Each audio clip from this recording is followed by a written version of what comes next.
এইবেলি প্ৰায় 50 দিনৰ গৰমৰ বন্ধ পাব শিক্ষাৰ্থীয়ে ডাঙৰ ঘোষণা কৰিলে ৰাজ্য চৰকাৰে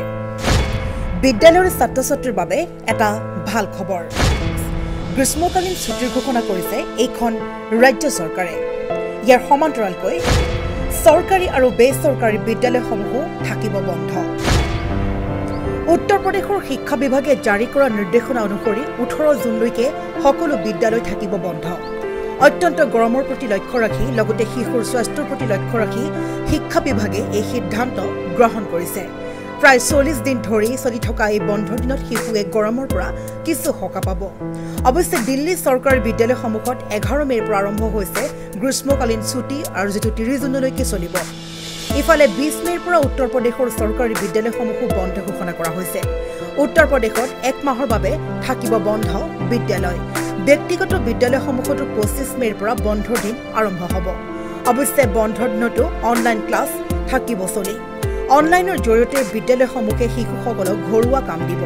দিল্লী চৰকাৰী বিদ্যালয়ৰ শিক্ষকসকলে অহা 28 আৰু 29 জুনত বিদ্যালয়লৈ আহিব লাগিব উত্তৰ প্ৰদেশৰ শিক্ষা বিভাগে চৰকাৰী বিদ্যালয়ত 18 জুনলৈ বন্ধ ঘোষণা কৰিছে অনলাইন মোডৰ জৰিয়তে হোমৱৰ্ক জমা দিয়া হ'ব দিল্লীতো অব্যাহত আছে গৰম 11 মেৰ পৰা ইতিমধ্যে বন্ধ হৈ আছে বিদ্যালয় চৰকাৰী আৰু চৰকাৰী সাহায্যপ্ৰাপ্ত বিদ্যালয়সমূহৰ গ্ৰীষ্মকালীন ছুটি অহা 30 জুনলৈকে চলিব অৰ্থাৎ প্ৰায় 50 দিনৰ ওচৰা-ওচৰি বন্ধ পাব শিক্ষাৰ্থীসকলে news desk report news at Assam ঘৰ অফিস গুদান আদি সলনি কৰা কথা ভাবিছে নেকি পিছে সলনি কৰিব হয় সকলো বস্তু এঠাইৰ পৰা আন ঠাইলৈ সহজে নিয়াটো জানো সম্ভৱ চিন্তা তাতেই নহয় জানো কেৱল ঘৰ অফিসে নহয় ডাঙৰ ডাঙৰ মেচিন বাইক ডাঙৰ ডাঙৰ গাড়ীকে ধৰি সকলো বস্তু পিছে এতিয়া আৰু চিন্তাৰ কোনো কাৰণ নাই আপোনাৰ এটা মাথো ফোন কলতে সমাধান হৈ পৰিব এনেসমূহ সমস্যা আপোনাৰ কাষত আংকুশ কাৰ্গো পেকাৰ্ছ এণ্ড মুভাৰ্ছ সমগ্ৰ ভাৰততে প্ৰভাইড কৰে ডোৰ টু ডোৰ সাৰ্ভিস গতিকে দেৰি কিহৰ এতিয়া যোগাযোগ কৰক 9957630102 অথবা